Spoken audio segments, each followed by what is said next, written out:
So, now I'm going to introduce the speaker, the content you're actually here for. This gentleman here is called Uwe, and he's going to talk about some stuff, and you're going to love it. Thank you.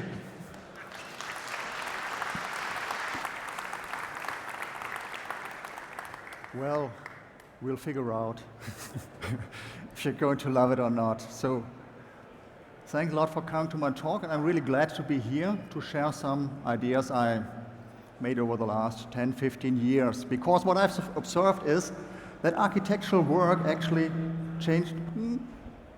I better change the spot. There was some feedback in here. That architectural work changed a lot over the course of the last 10, 15 years. But as William Gibson always tends to say, the future is already here, but it's just not evenly distributed.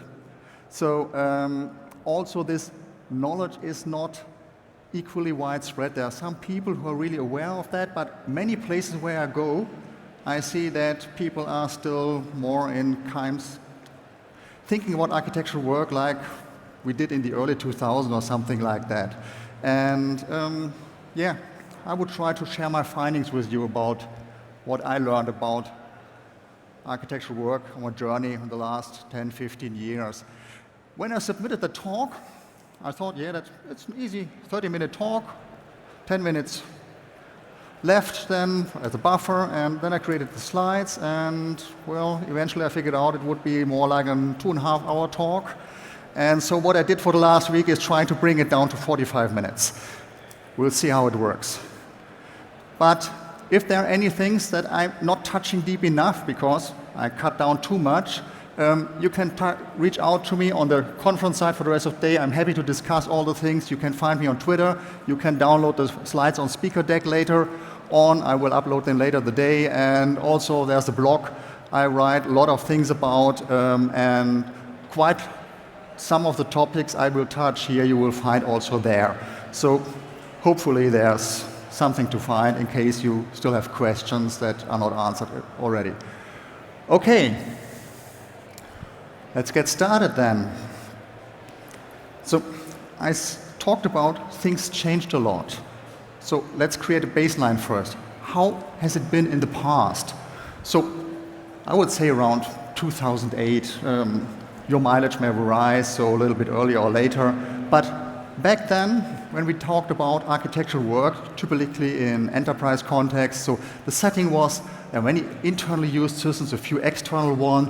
Mostly they were monolithic. I mean, we had this SOA movement, but still most of the systems were monolithic systems, 2-tier or 3-tier applications with rich front ends or server-side rendered apps. And you know, back then JavaScript was still Baba, don't use that. And it changed later dramatically, as we all know. And on-premises data centers sometimes outsourced to some outsourcing partner. And security, yeah, there was the firewall, everything outside's bad, everything inside's good, and there's this small demilitarized zone. We never had an idea what that means, but it was there. Load patterns were quite predictable. Yeah, we were in cost center, and if there were any effects of distribution, basically, yeah, our application servers or alike will take care of that. So just make your state serializable and you're fine. Okay, from a development department perspective, that basically means, yeah, we just code our functional logic, our business logic, more with a single process, single thread mindset, so distribution, someone else's problem, availability, security, all that stuff, yeah, infrastructure and ops will take care about that. Yeah, everything was a project, of course, and integration, yeah, we know we have to handle that, but the real stuff on the project is this business logic. Okay, switching to architectural point of view. So what did architectural work mean in that time typically then? We created some kind of architecture for the project scope, not for the lifetime, anything like that.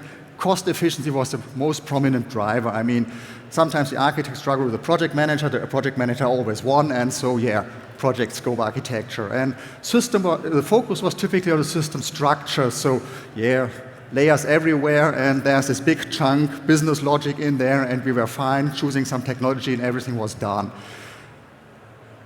All the other things, these non-functional requirements, or as I like to call them, quality attributes, problem of ops.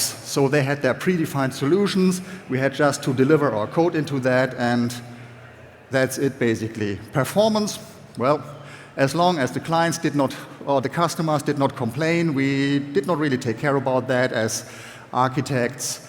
Same true for usability. So usability was someone else's problem. So we didn't think about that when creating an architecture. Integration, there were this AII bus or this ESB or whatever, use that or do it ad hoc, and yeah, please don't bother with that.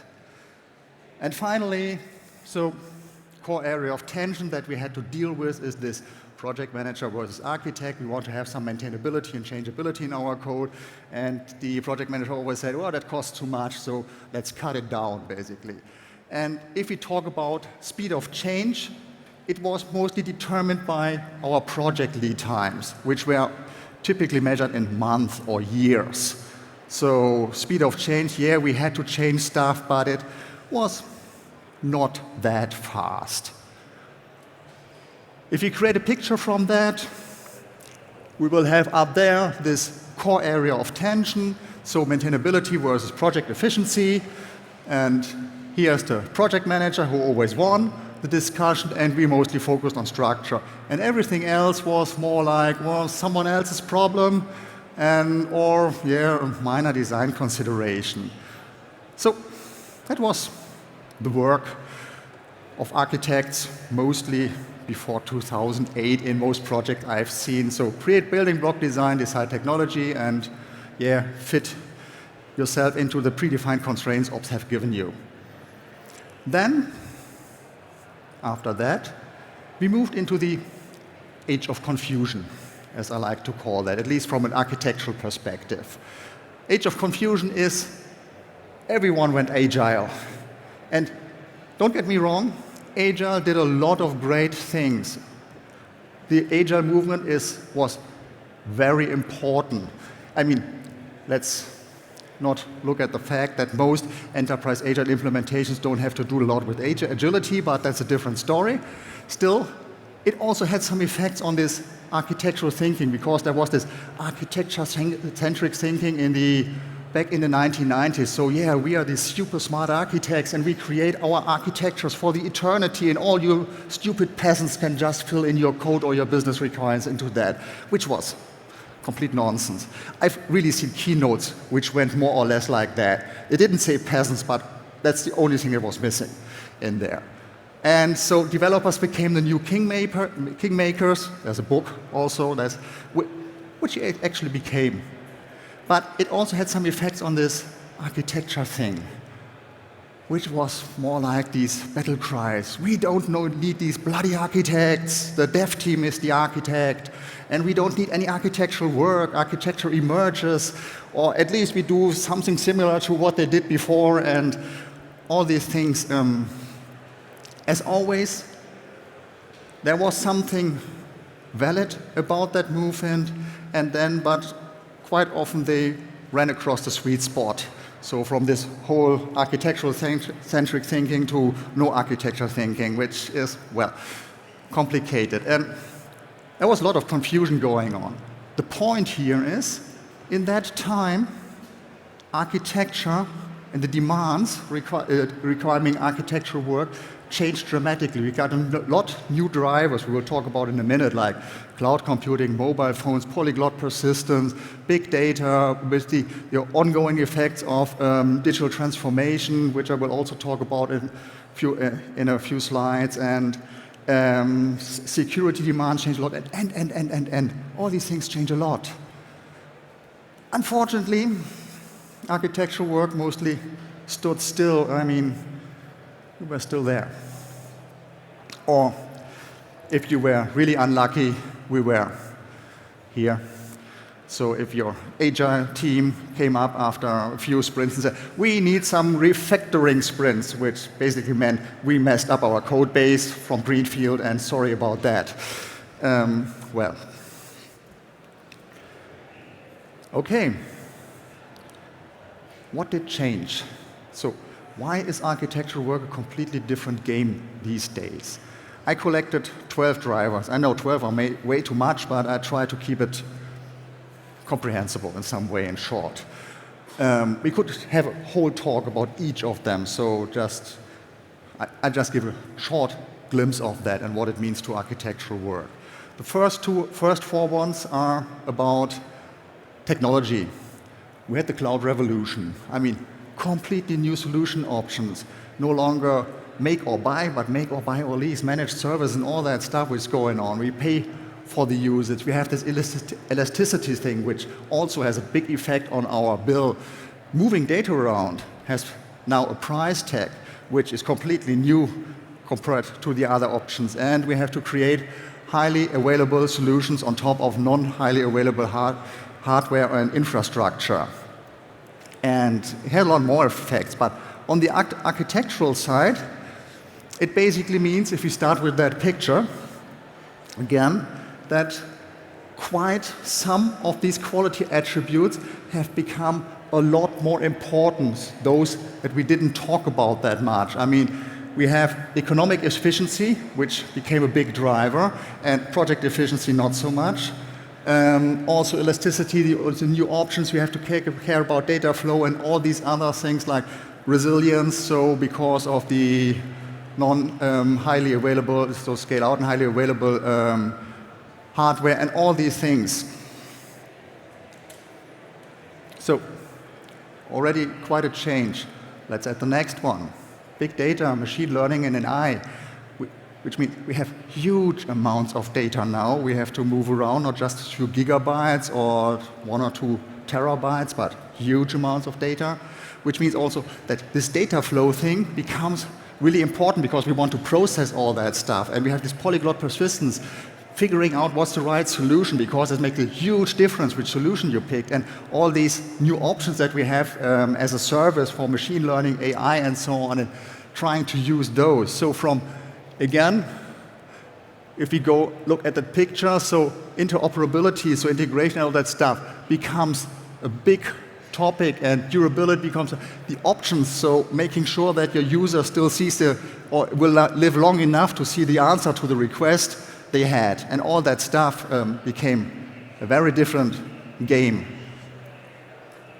Mobile devices, we could talk for eternity about mobile devices. I mean, mobile devices changed everything from a product manager's perspective, because the user no longer needs to go to the internet moves with the user, which gives you about 100 times the options to interact with your customers and all that stuff. But also from a technical perspective, so you have the touch screens, you have the limited devices and all these things, lots of new device classes, so just making your app, your traditional website responsible is not the answer to that thing. And yeah, connectivity problems, load patterns in conjunctions with social media and all that stuff. So again, looking at that picture, new device classes, we have new twist to performance, and it's also, we got very different user expectations meanwhile, because mobile phone apps can be really great, and you can do very impressive thing with that, and which means it comes back into our architectural work to create this preconditions that you can create adaptive and usable, very usable, with a great user experience, providing a great user experience, mobile apps and all that stuff. And of course, we get a lot of new attack vectors, so from security point of view. The last technology one is Iot and Edge, which becomes more dominant every day, which basically means all what we've seen before to the square. And additionally, we enter safety critical domains, which is quite important. So picture looks quite similar basically, but we get safety here, which means, which is a problem actually, because most people working in enterprise software know very little about safety. And so we really have to understand safety if we go with these devices. Okay, the next block is about this distribution in near real time and some other more general drivers. So we went distributed everywhere basically. So our whole landscape is distributed. Everything's talking to everything online. Service-based applications means that we also split up our applications themselves, so which creates very new intricate failure types that we need to handle in some way. They do not exist within a monolith. And we will be faced with that on the application level, and by this ongoing business demand that everything needs to be real near time, it's also intensified, which from an architectural perspective now means that especially that left side dependability and resilience, availability and all that stuff becomes very important, but also security and safety, new novel kinds of attack vectors that are going on, and all that stuff. Also, of course, important observability, so you need great monitoring for that and all the other types of observability, because these failure types will bend your head, basically. The other thing I already mentioned is near real time. So, yeah, batch is gone, everything's online now, but you can't just take a batch job which updates 1 million records and say, yeah, let's do 1 million online transactions. So you have to figure out new ways of that. And it means that your integration thing and how you communicate with each other and with the systems becomes a first-class citizen, which becomes even more important. And we also see that with analytical systems, so that whenever you might deem an update, you also want to propagate that to the analytical systems and immediately get feedback from these systems. So you also go down here to feedback loops no longer from days or weeks to ideally immediately, or at least a few seconds at max, which gives you a lot of new headaches. So looking at near real time, it both basically amplifies the effects of distribution. And the third one in line is, well, 24/7, never down systems. So scheduled maintenance window is basically like keeping the sign up and saying, our IT is 10 years behind. So you don't have that option anymore. So they're gone, and these overnight batch windows for all the heavy load batch processing are gone, and you have to update your systems in flight and all these things and repair them. You can't take them down and say, yeah, well, let's install the new version, let's do a schema conversion, let's run the update jobs, and then, yeah, when we're eventually done, we're going to fire up the systems again. Your customers will say, are you nuts? That's not an option anymore. So you get new challenges in terms of performance. How do you get this batch load processed while the other online systems are running? And also here, dependability and observation, of course, because if you upgrade these systems while they're running, you better know what they're doing and how they behave. So actually, all these things which are in bold phase usually would become bigger, bigger, bigger, and bigger, but otherwise then this picture would look very ugly at the end, and therefore I decided just to put them in bold phase. What else do we have? One more thing is important, which changed dramatically here on this level, which is perimeter-based, or security. It become perimeterless, basically. So the trusted zones are gone. You should have a firewall, but do not rely on that everything inside is safe. That's gone.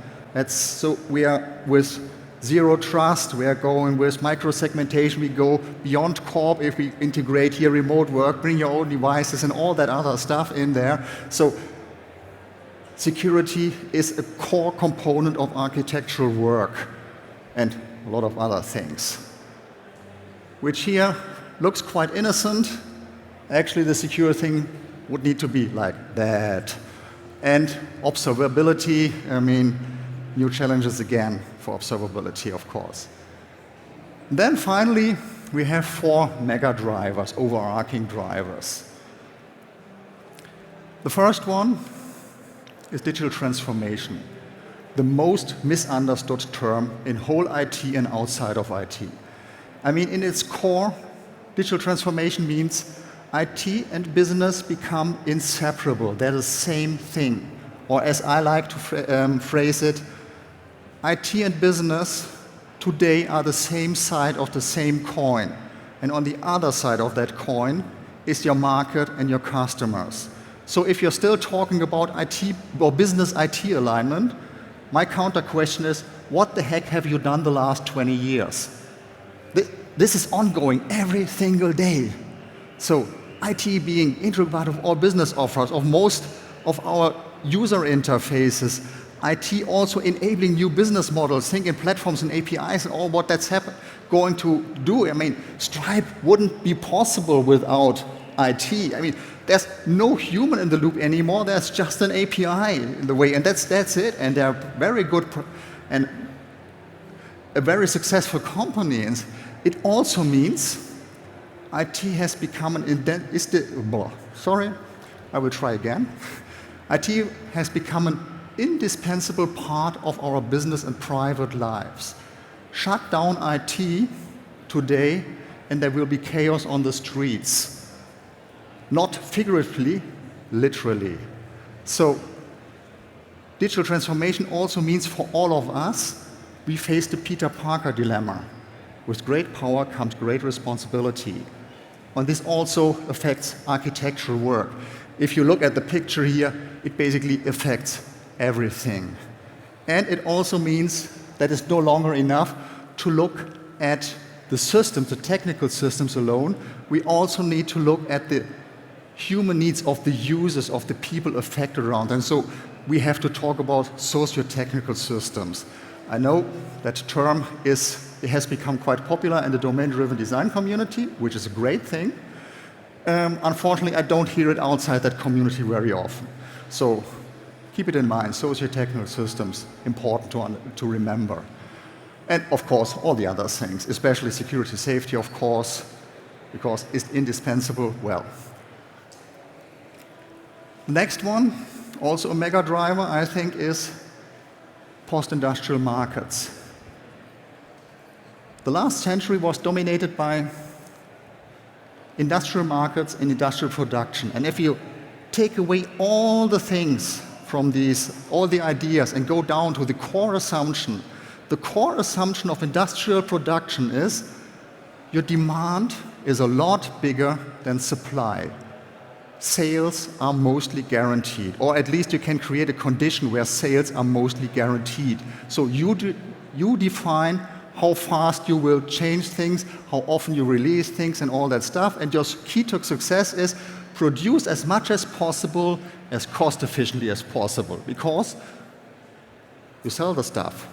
And we also apply these techniques to IT a lot. IT as a cost center and all that stuff. Sure. But most markets in the last 10, 20, 30 years, depending on your domain, become post-industrial, which means demand and supply switch their position. And today, supply exceeds demand by far for most markets.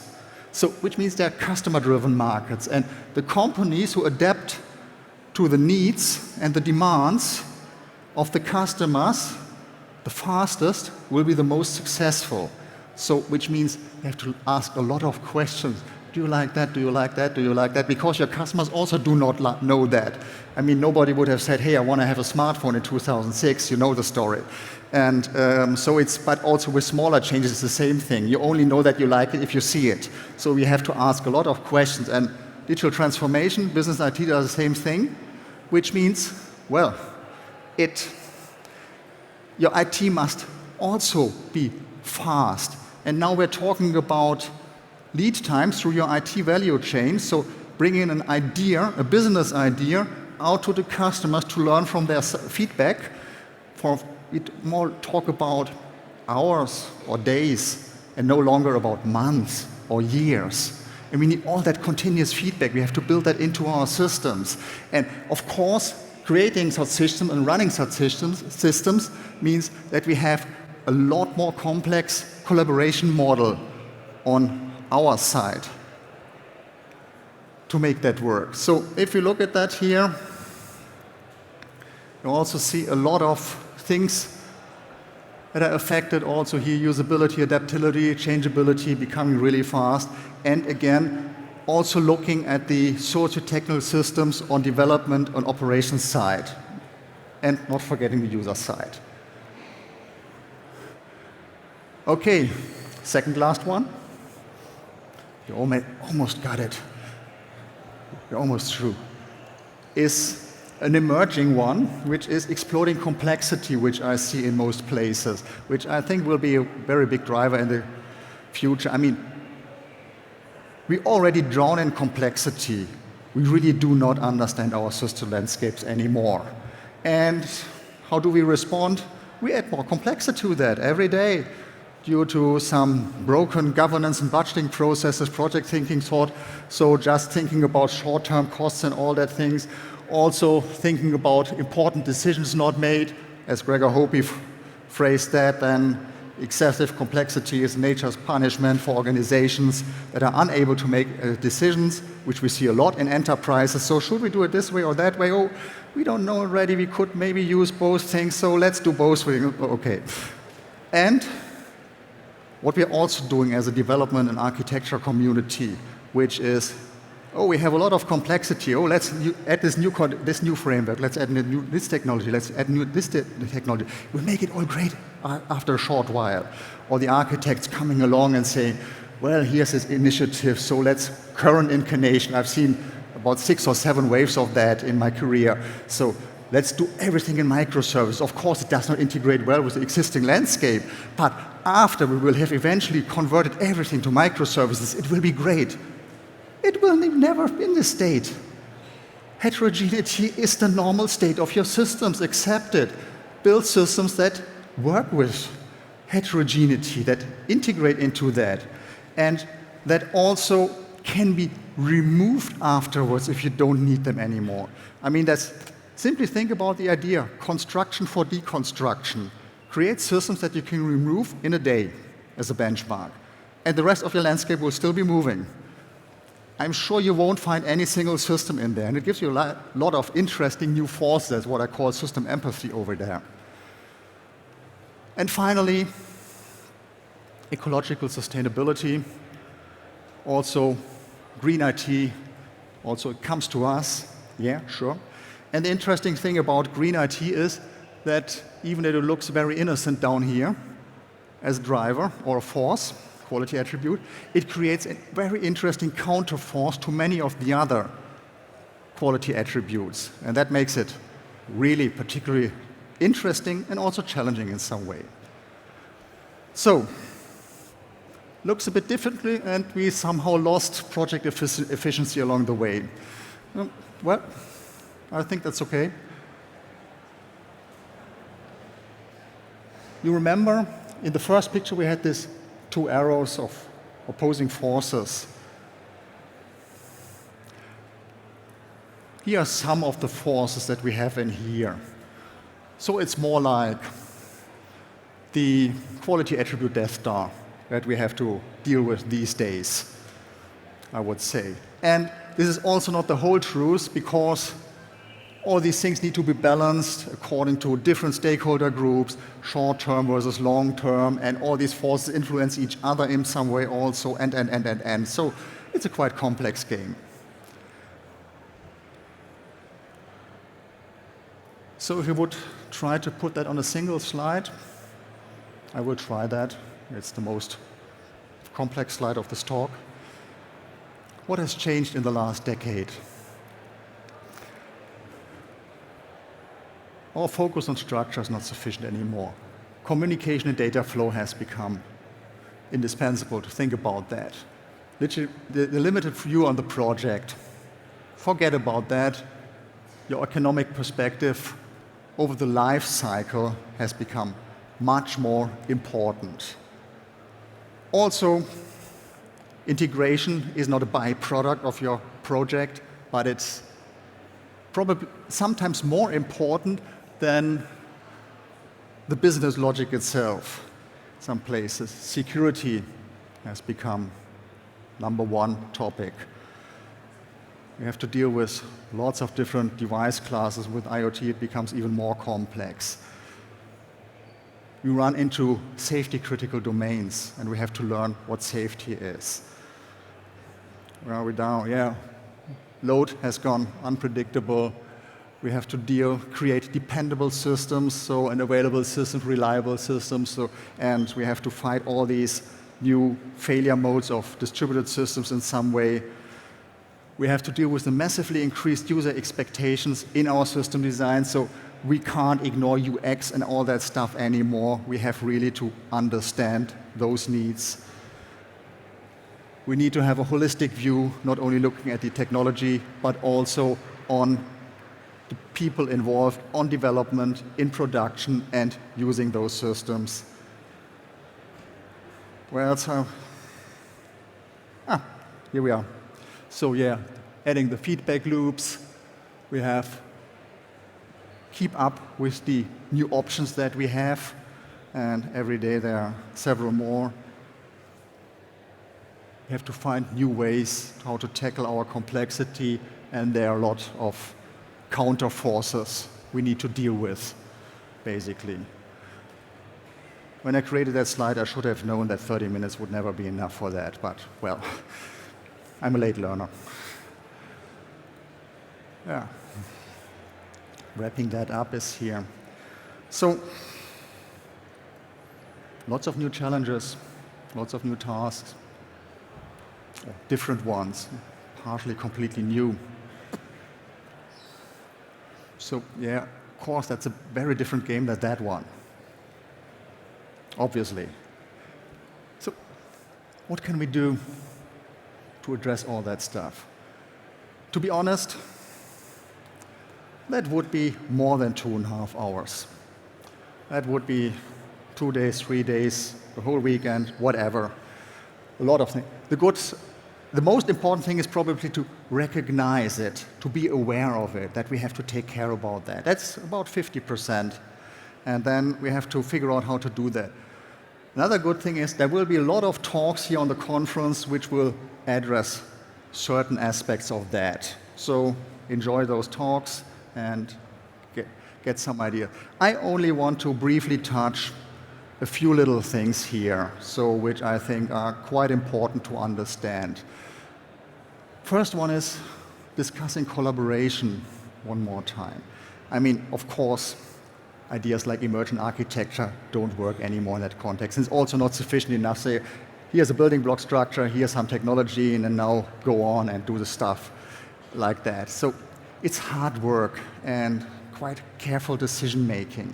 And if I talk about that, then a typical counter question is, you want to go back to the 90s and give us back the all-knowing architect?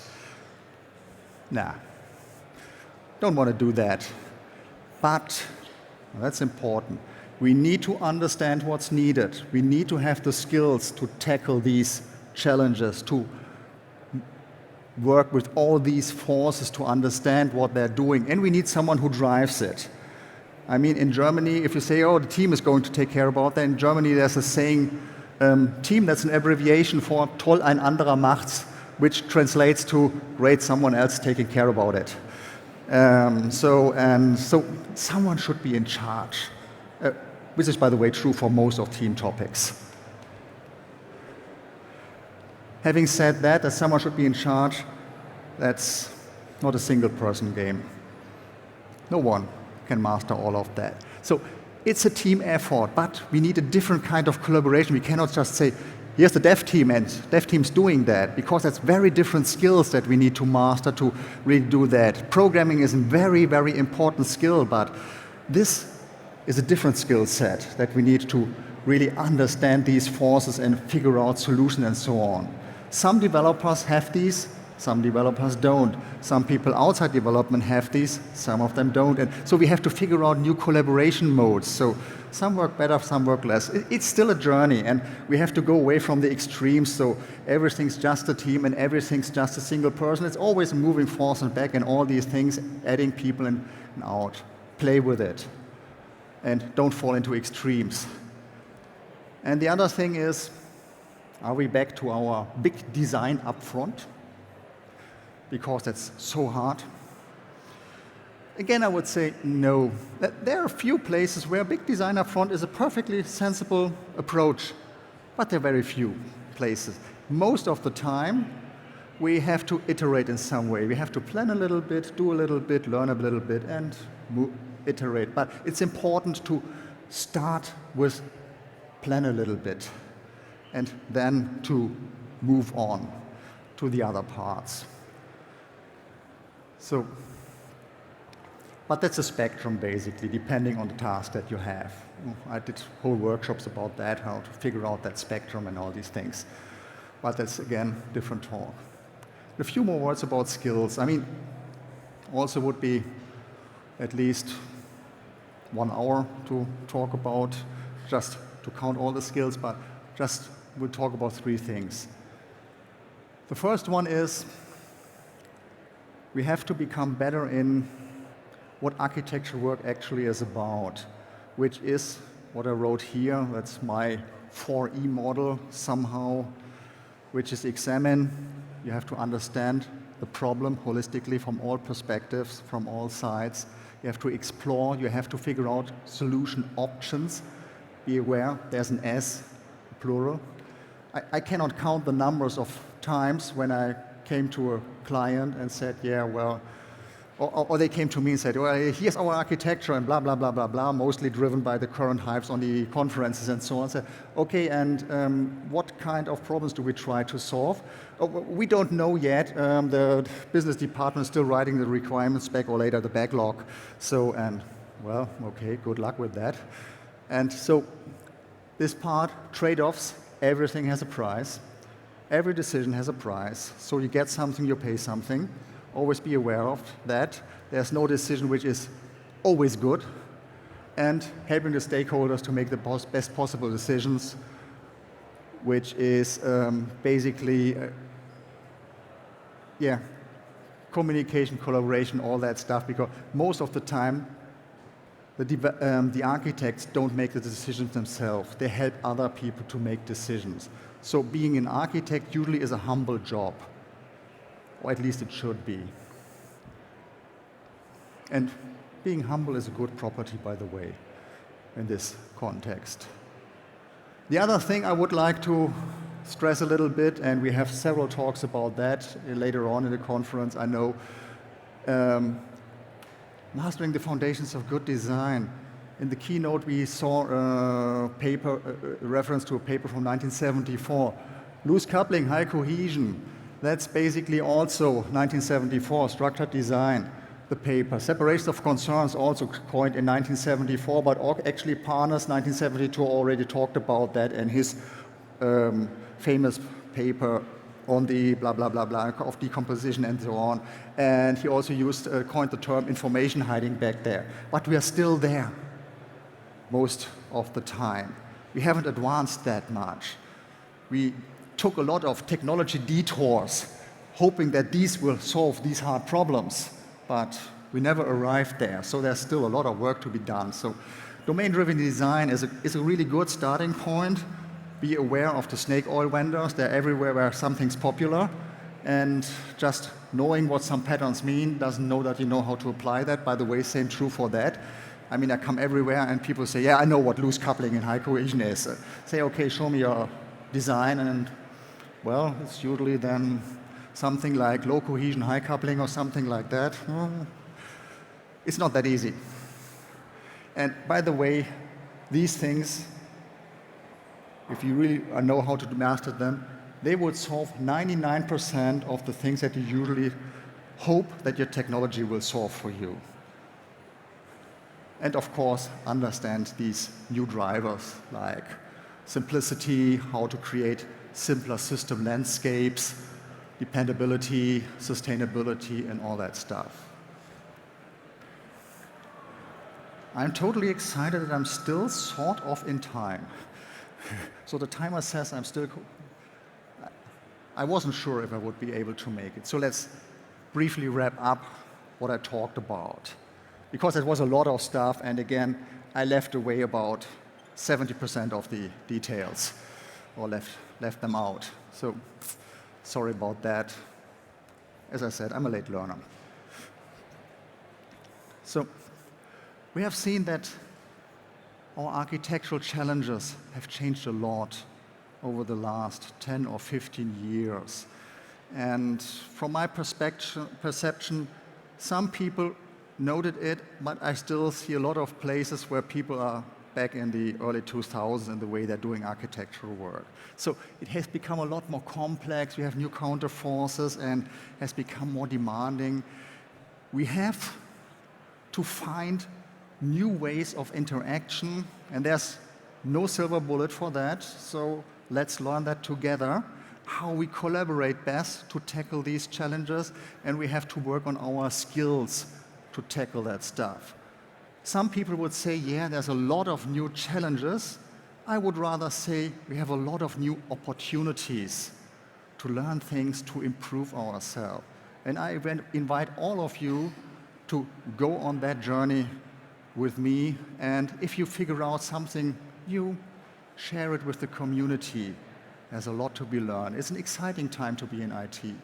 And with that, I would like to end my talk. Thanks for your time and your patience.